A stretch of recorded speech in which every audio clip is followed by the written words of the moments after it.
क्रुद्धासीर्विषदष्ट दुर्जय विष ज्वाला बलि विक्रमो विद्यावेशज मंत्रतो हवनैर् याति प्रशांतिं यथा तद्वत्ति चरणारुणाम्बुजयुग स्तोत्रोन्मुखानां नृणां विघ्नाकाय विनायकाश्च सहसा साम्यन्त्यहो विस्मया।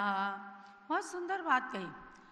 क्रुद्धासीर विषदष्ट दुर्जय विष, अर्थात सांप के अंदर तो विष होता ही है, और जब वो क्रुद्ध हो जाए, बहुत क्रोधित हो जाए, फिर क्या कहने, फिर तो हालाहल विष को उगलता है। यानी क्रोधित हुए सर्प के काट लेने पर जो विष चढ़ता है, असह्य विष हो जाता है, सहन करना भी बड़ा मुश्किल होता है और सारे शरीर के अंदर फैल जाता है।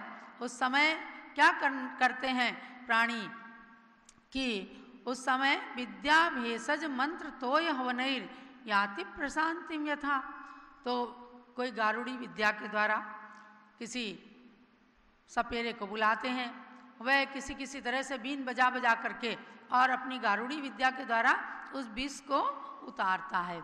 या कोई दवा होती है, मंत्र होते हैं, विष को उतारने के लिए मंत्र भी होते हैं, हवन आदि के द्वारा अनेक माध्यमों से उस विष को उतारा जाता है, यानी उससे विष शांति को प्राप्त होता है। अगर किसी व्यक्ति की आयु है, और देखो धनंजय कवि के बेटे को सर्प ने काट लिया, पत्नी ने लाकर पति के पास मंदिर में डाल दिया, आपके पास तो समय नहीं है, बेटा मर रहा है, आप भगवान को पूछ रहे हो।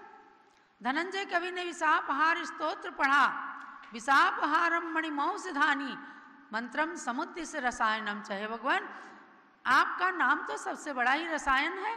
तो उनका बेटा उठ करके बैठ गया, यानी उसकी आयु थी, आयु कर्म नष्ट होने के बाद कोई भी बचा नहीं सकता।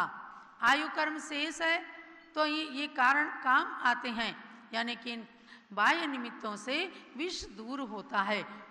तो ऐसे ही है भगवान, जैसे विष शांत हो जाता है इन कारणों से, क्रुद्ध सर्प के काटे हुए विष को भी ये कारण, ये दवाइयाँ, ये माध्यम दूर कर देते हैं। वैसे तत्वत्ति चरणारुणाम्बुजयुगस् स्तोत्रोन्मुखानां नृणां, हे भगवान आपके दोनों चरण, अरुण माने लाल लाल कमलों का, जो आपके चरण लाल लाल चरण हैं, उन चरण कमलों का स्तोत्र करने वाले मनुष्यों के विघ्नाः, समस्त विघ्न जो हैं, काय विनायका, शरीर संबंधी रोग जो हैं, सहसा शीघ्र ही साम्यंती, शांति को प्राप्त हो जाते हैं, नष्ट हो जाते हैं।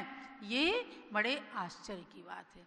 और ये भी कह लें कि भगवान कोई आश्चर्य की बात नहीं, आपने जब सारे कर्मों को नष्ट कर दिया, सारे सांसारिक दुखों से आप मुक्त हो गए, तो आपके चरण कमल की आराधना से व्यक्तियों के बड़े से बड़े विष कष्ट दूर हो जाते हैं। अब ये कोरोना भी क्या है, विष ही तो है। तो ऐसे विषयों को दूर करने के लिए इसीलिए पूज्य गणनी ज्ञानमती माता जी प्रेरणा देती हैं कि शांति भक्ति को श्रवण कराओ, शांति भक्ति पढ़ो, तो ये विष विषाणु दूर हो और आपके घर में शांति फैले। अब देखो मनोकामना सिद्धि विधान क्यों करते हैं, वे भगवान महावीर जो हैं, वे हमारे विषयों को दूर करने वाले, मनोकामना को सिद्ध करने वाले हैं।